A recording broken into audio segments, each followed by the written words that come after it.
हमारा जो है चैप्टर चल रहा है एन्युटी का, और एन्युटी के चैप्टर्स में हमने आपको टाइप्स ऑफ एन्युटी बताई थी, जो कि ऑर्डिनरी एन्युटी थी और एन्युटी ड्यू था और परपेचुइटी थी। एन्युटी ड्यू और एन्युटी ऑर्डिनरी एन्युटी के हमने क्वेश्चन के डिटेल में पढ़ा। तो वो तमाम स्टूडेंट जिन्होंने मेरी वो वीडियो नहीं देखी हो वो ज़रूर जो है देख लें। बहुत ही इंपॉर्टेंट चैप्टर है ये, ख़ासतौर पे जो स्टूडेंट्स फाइनेंस मैनेजमेंट पढ़ रहे हो। इससे पहले की जो वीडियोस थी उसमें आपको हमने बताया था कि एस मालूम करना सिखाया था। क्या मालूम करना सिखाया था हमने? एस। वो कैसा था आपके पास? S R.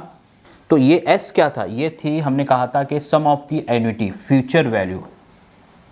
एक एग्जाम्पल देते हैं, मैं एक इंश्योरेंस पॉलिसी लेता हूँ और वो इंश्योरेंस पॉलिसी मैंने 15 ईयर्स के लिए ली।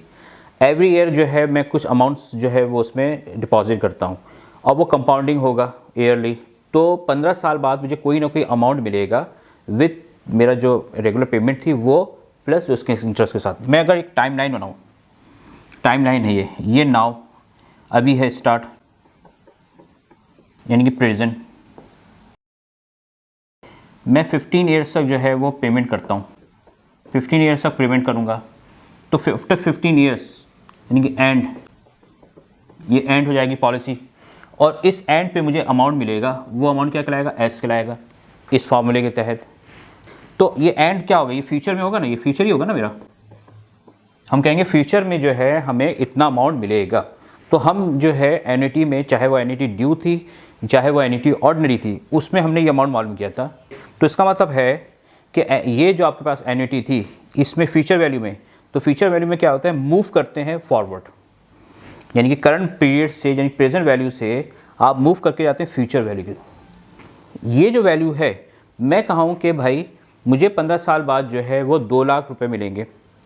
तो अब मुझे बताओ कि 2 लाख की वैल्यू क्या होगी आज, अगर मुझे 15 साल तक मैं इन्वेस्टमेंट करूँ, 15 साल तक मैं इन्वेस्टमेंट करूँ, 15 साल के बाद मुझे ये 2 लाख मिलेंगे। तो आज के दिन उसकी वैल्यू क्या है? ठीक है, क्योंकि आपको क्या करना पड़ रहा है? आपको सेविंग करना पड़ रही है, आपको टाइम कंज्यूम करना पड़ रहा है, अपनी इन्वेस्टमेंट करना पड़ी।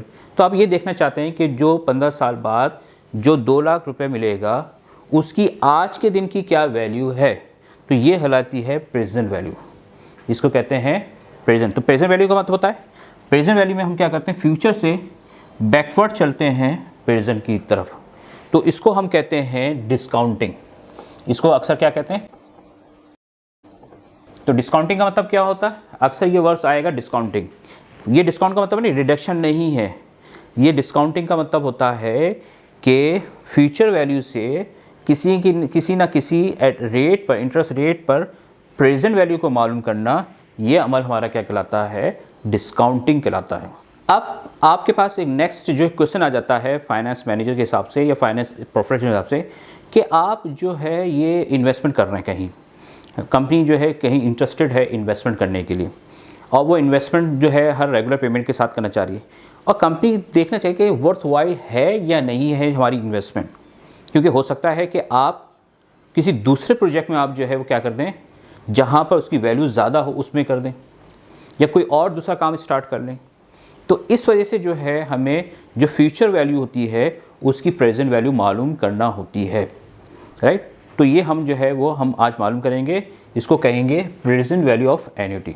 इसके फार्मूले हैं थोड़े से डिफरेंट होंगे वही तकरीबन, लेकिन चूंकि ये रिवर्स घेर है, ये था फ्यूचर वैल्यू मालूम करने के लिए वो जो क्या था मूविंग फॉरवर्ड, ये क्या है? Moving backward.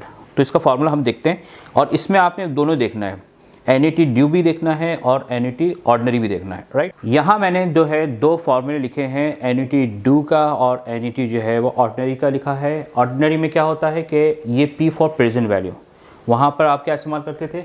एस। लेकिन फार्मूला वही है, सिर्फ किसका फ़र्क है? यहाँ एन जो है प्लस में है और यहाँ एन किस में है? माइनस में, राइट। और यहाँ पर हम क्या करते थे? 1 माइनस ये फैक्टर को इसमें से माइनस करते थे। यहाँ 1 में से जो है इस फैक्टर को क्या करेंगे? माइनस करेंगे, ठीक है। उसकी रीज़न है वो भी मैं आपको समझाऊंगा। तो P फॉर क्या कहलाएगा? Present value. अगर हम यहाँ लिखना चाहें, P जो है क्या है? Present value. R क्या है? Fixed regular payment. और I क्या है? Interest compounding. और N क्या है? Number of compounding period.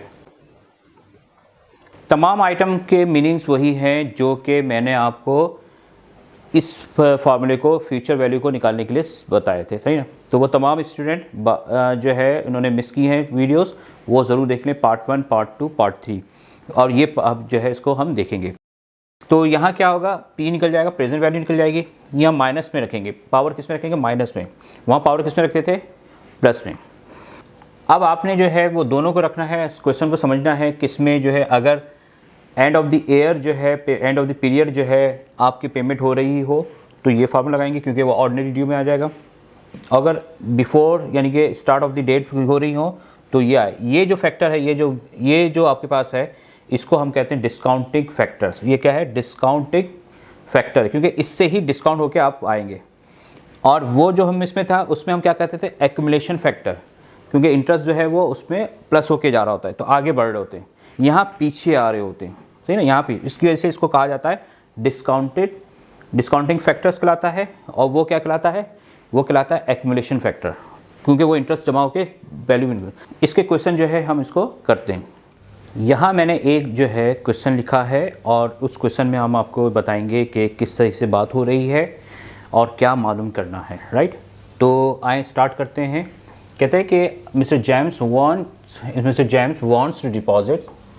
To deposit an amount now, यानी कि अभी जो है कुछ डिपॉजिट करना चाहता है, to meet yearly tuition fee, यानी कि ट्यूशन फ़ीस को देनी होगी उसके लिए। He wants to draw 5 yearly instalment of ₹12,000 each. How much he should deposit now if interest rate is 6% compounded.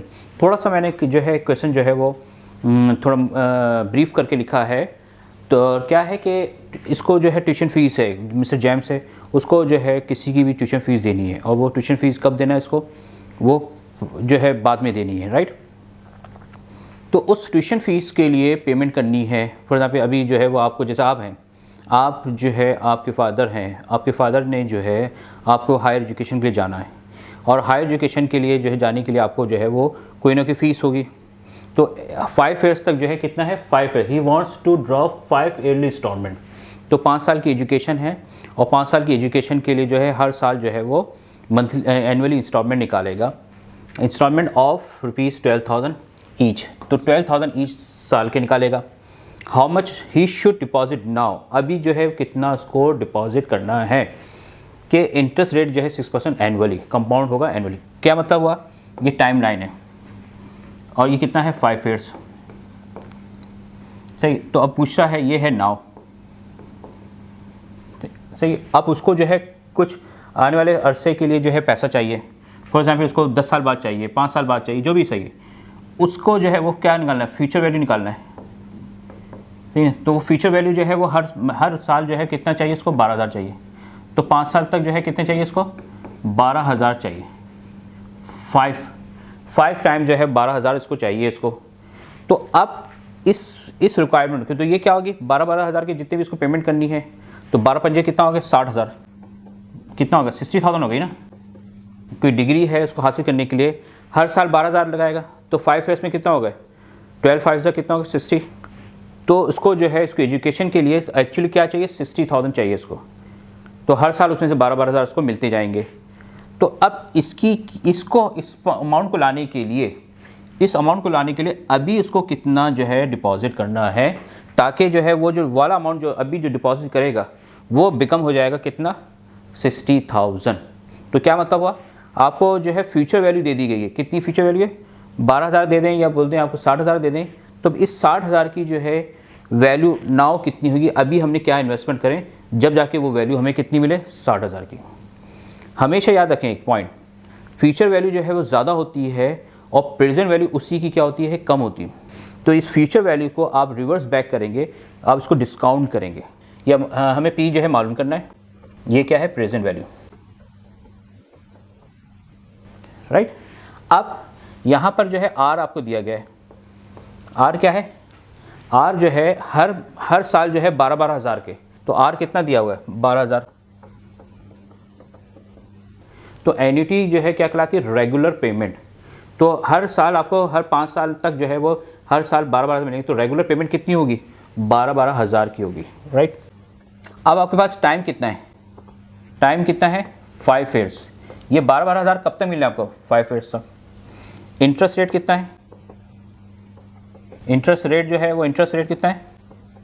वो है आपके पास 6%। और वो क्या हो रहा है? कंपाउंडिंग। ये बहुत इंपॉर्टेंट पॉइंट है, कंपाउंडेड एनुअली। अब जो फार्मूला है उस फार्मूले को देखते हैं। फार्मूला क्या है? P is equal to R 1 minus 1 plus I minus N R divide by I। ये आपके पास क्या है? ये आपके पास क्या है? फार्मूला है। किसको निकालने का? P निकालने का, प्रेजेंट वैल्यू निकालने का। R हमारे पास पता है। अब यहाँ पर I और N मैंने नहीं लिखा, यहाँ पर I और N नहीं लिखा मैंने, बल्कि इंटरेस्ट रेट का। तो I और N कैसे होगा? मैंने कहा था I और N डिपेंड करता है इनके जो कंपाउंड हो रहे हैं उसके हिसाब से। तो अब बताइए 5 ईयर्स है और जो रेगुलर पेमेंट जो होगी वो क्या है? हर 5 ईयर्स पे होगी। इंटरेस्ट रेट क्या है लगना है? एनुअली लगना है। इंटरेस्ट रेट क्या लगना है? एनुअली लगना है। और तो एनुअली पेमेंट हो रही है, इंटरेस्ट रेट भी एनुअली है, तो उसका मतलब है 5 जो है। नंबर ऑफ कंपाउंड कितने होंगे? नंबर ऑफ चार्जिंग कितने होंगे? 5। आई कितना होगा? चूंकि मैंने कहा था कि ये भी और ये भी सेम होने चाहिए। अगर ये मंथली है तो ये भी मंथली होना चाहिए, ईयरली है तो ईयरली होना चाहिए, क्वार्टरली है तो क्वार्टरली होना चाहिए। तो यहाँ पर जो इंटरेस्ट चार्ज हो रहा है वो एनुअली हो रहा है, और इंटरेस्ट चार्ज भी क्या करना है आपको? एनुअली ही करना है। तो यहाँ पर आई कितना होगा? 6%। और इसको अगर हम कर लें, परसेंटेज को हटा दें और 100 से कर दें तो कितना आएगा? 0.06। ये उन लोगों को मैं थोड़ा सा रिपीट कर दूँ जो फर्स्ट टाइम ये वीडियो देख रहे हैं। अदरवाइज़ जो है मैंने सारा एक्सप्लेन किया था अपनी फर्स्ट 2 वीडियोस में कि आई और एन कैसे करते हैं। अगर ये कहता है टाइम दिया गया है 5 ईयर्स और कंपाउंडिंग क्वार्टरली बोलता है और इंटरेस्ट दिया जाता है एनुअली, तो क्या करेंगे? नंबर पीरियड कितने होंगे? नंबर पीरियड कैसे आएंगे? अगर कहते हैं क्वार्टरली तो क्वार्टर कितने साल में? 4। तो कितने साल तक करना? 5। तो मल्टीप्लाई बाय 5 तो कितना हो जाएगा? ये 20 हो जाएगा। तो इसका मतलब टोटल नंबर पीरियड कितने हो जाएंगे? 20। अगर मंथली बोलता है तो साल में कितने दफ़ा इंटरेस्ट चार्ज होगा? 12 दफ़ा। तो 5 साल के लिए कितना होगा? 12 5 60 यानी 60 हो जाएगा। फिर आई कैसे होगा? अगर ये आई 6% है एनुअल का, और अगर आपको लेना क्वार्टर का, तो क्या करेंगे? 6 को हम किससे कर देंगे? 4 से तकसीम क्वार्टर में। और अगर 6% है लेकिन मंथली में लेके जाना है, जैसे मंथली में, तो क्या करेंगे? 6 को डिवाइड कर देंगे 12 से। तो ये ज़रूर देखा करें, ये मैं रिपीट करता हूँ हर क्वेश्चन में। अब वैल्यूज़ को आप जो है रिप्लेस करें। P is equal to R कितना है? 12,000। 1 माइनस 1 प्लस 0.06, N क्या है? -5, और ये कितना होगा? 0.06। ये कितना हो जाएगा? 1.06 हो जाएगा। ये इनको ऐड करेंगे तो ये 1.06 आएगा। इसकी पावर माइनस, इसकी पावर कितनी है? -5। इसकी पावर हमने कितनी ले ली? -5। तो ये आपके पास हो जाएगा 1 माइनस 0.7472 और डिवाइड बाय 0.06। 1 में से माइनस करते हैं 0.74 तो कितना आएगा? ये आ जाएगा। तो 1 माइनस से क्या? तो ये आ गया आपके पास 0.2574, 0.06। इसको डिवाइड करें 4.2123, इसको मल्टीप्लाई कर दें 12,000 से तो हो जाएगा 50,000, 548। और ये 36 लगे, इसको ज़रूरत नहीं। तो ये आपके पास किया गया, P आ गया। ये आपके पास P आ गया। तो ये P क्या है? मैंने कहा था ना 12,000 हर साल, तो 60,000 था। 60,000 चाहिए था ना टोटल एजुकेशन के लिए, जिसमें से आपको हर साल जो है 12-12 हज़ार मिलते रहेंगे। तो अगर आपको, तो उसकी वो 60,000 की वैल्यू जो है वो कितनी बनती है? 50,548 प्रेजेंट वैल्यू। तो हमेशा प्रेजेंट वैल्यू जो है वो फ्यूचर वैल्यू से कम ही होती है। क्लियर बात होगी? ये डिस्काउंटिंग पीरियड जो है, इसको जो निकाला है फैक्टर्स, इसको मैंने कहा था कि टेबल से भी निकाल सकते हैं, जैसे कि हमने अपनी पहली वाली इसमें की थी जिसमें हमने निकाला था फ्यूचर वैल्यू। तो टेबल जो है एन्युटी टेबल देखेंगे। हमने एन्युटी टेबल क्या देखा था? फ्यूचर वैल्यू का। अब हम एन्युटी देखेंगे प्रेजेंट वैल्यू का। ये एक टेबल है जो कि क्या कहलाता है? Present value of ordinary annuity. उससे पहले वाला एक टेबल बताया था जो इससे पहले क्लास में था, वो क्या था, फ्यूचर वैल्यू ऑफ एन्युटी। तो ये देखना, ये प्रेजेंट वैल्यू ऑफ एन्युटी का टेबल है। ये जो है नंबर ऑफ पीरियड है और ये इंटरेस्ट रेट है। तो अभी जो हम क्वेश्चन कर रहे हैं उसमें नंबर ऑफ पीरियड कितने 5 और रेट कितना है 6। तो अब आप ये फैक्टर देख लें कैसे, 5 में आ जाएं और 6 में देखें तो कितना आएगा 4.212, यही आ रहा था आपके पास, ये आपके पास आया ना। ये इसका जो आंसर आया है, ये डिस्काउंट फैक्टर जो है कितना आया 4.2123, यही जो है हमें कहाँ मिल रहा है, यही टेबल में देखें। पीरियड कितना 5, चलें किस में आए 6 में, तो कितना आ गया ये देखें 4.2123। तो टेबल अगर यूज़ करेंगे तो इस तरह से कर सकते हैं, राइट। तो दोनों तरीके से आपको आना चाहिए, टेबल की तरीके से भी और वैसे भी। तो यहाँ लिख सकते हैं हम, लिख सकते हैं mister James must deposit ₹50,000 54836 now to meet tuition fees. तो देखें, मैंने एक बहुत ही इंपॉर्टेंट क्वेश्चन जो है आपको बड़ी इजी वे से जो है वो करवा दिया है। तो एन्युटी के जो है क्वेश्चन में प्रेजेंट वैल्यू मालूम करना हो या आपको फ्यूचर वैल्यू मालूम करना हो तो वो आप उस काबिल हो चुके हैं कि आप इजीली जो है वो कर सकते हैं। हम जो है इसके और भी क्वेश्चन करेंगे जिसमें हम आपको इसमें जैसे P मालूम करने को कहा था, हम इसमें से I मालूम कर सकते हैं, हम इसमें से आयन मालूम कर सकते हैं, हम इसको R भी मालूम। तो नेक्स्ट वीडियो जो है हमारी जो है इसमें हम आपको R निकालना, I निकालना और N निकालना भी सिखाएंगे।